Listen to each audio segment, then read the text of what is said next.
Bonjour à tous, je suis Christian Cac, docteur en économie. Cac, en 3 lettres, comme c'est assez clair. Et avec moi, l'économie va le devenir, assez clair.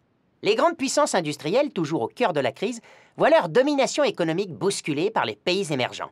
Vous savez, ces pays pauvres d'hier, longtemps considérés comme les petites mains, et qui ont accumulé tellement d'argent qu'aujourd'hui, ils proposent de nous en prêter. Qui sont vraiment ces pays émergents? Abdelatif Mausolé, fervent supporter du Parti communiste de son immeuble, persuadé que les pays émergents ont encore besoin de l'Occident, veut partir en mission pour instaurer un communisme light dans ces pays afin de les aider. Allez, serrez-vous là, on va mettre du communisme ici, là, et puis là aussi, un petit peu aussi, il y a de la place. Je lui ai conseillé d'aller présenter son projet à Radio Jones, une radio de jeunes conservateurs. Il s'est fait recevoir. Les émergents sont-ils plus forts? Bonjour, je m'appelle Abdelatif. Bonjour Abdel. Alors moi, je suis pas alcoolique, je suis communiste amateur, j'ai même un projet du tonnerre pour les pays détergents. Je t'arrête, on dit les pays émergents. Et ferme-la 2 secondes, on va être à l'antenne. Comment qu'il me parle? Radio Jones, c'est l'heure de votre émission, les réacs ont la parole. Abdel, balance tes âneries, personne t'écoute, il est trop tôt. Voilà, je propose d'imposer le communisme dans les pays émergents sous-développés pour les aider. Carton rouge, les pays émergents sont pas plus sous-développés que toi.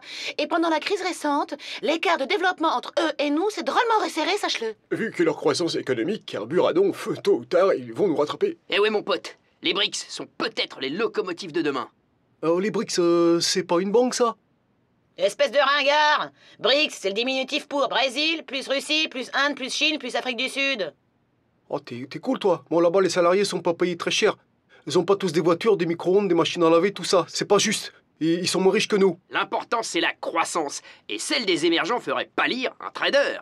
Paulette, graphique. Quand ils émergent, voire ils explosent. La Chine en 2010 a enregistré une croissance de 10%. L'Inde, le Brésil se tirent la bourre avec une croissance entre 7 et 9%. La Russie et l'Afrique du Sud sont entre 3 et 4%. Mieux que la France, qui affichait péniblement plus 1,5% de croissance. Quoi, qu'est-ce que tu racontes? La France a une croissance inférieure au pays des détergents? Oui, parce que eux, les émergents, ont moins subi la crise. Contre toute attente, leur consommation intérieure a pris le relais sur leurs exportations. Bah alors, ils ont plus besoin de mon projet de soutien. Salut les nazes, plus besoin de vous, je me tire. Hop, disparition. Quand on voit comment les pays industrialisés galèrent pour sortir de la crise, il y a du souci à se faire. Ouais, et les PIB des BRICS en 2030 pourraient dépasser celui des 6 pays les plus développés aujourd'hui. Ah ouais? Et ça a déjà commencé. Depuis 2010, la Chine est la 2e puissance économique derrière les États-Unis.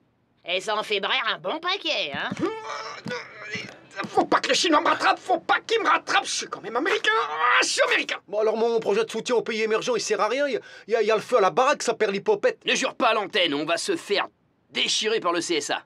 Eh oui, la roue tourne, le rapport de force change. Ça fait peur, mais on ne va pas se laisser abattre. Serait-ce l'heure d'un nouvel ordre économique mondial? Jean-Jacques Silverman, radiologue en hôpital psychiatrique, voudrait donner son avis sur la question. Mais ils sont où? Mais ils sont où les émergents? Ils sont en position aujourd'hui de nous soutenir financièrement. La Chine et le Brésil sont prêts à acheter de la dette européenne. En gros, ils nous prêtent de l'argent pour nous aider et nous, avec, on achète les produits qu'ils fabriquent. Pour nous, c'est le paradoxe. Pour eux, niveau économique, c'est le paradoxe. Oui, mais alors faites ça proprement et respectez le mobilier. Voilà, il est l'heure de retourner jouer aux billes avec vos pilules. Notre programme est terminé. Rendez-vous à bientôt pour une nouvelle thérapie économique du Dr Cac en 3 lettres, comme c'est assez clair. Bonne soirée.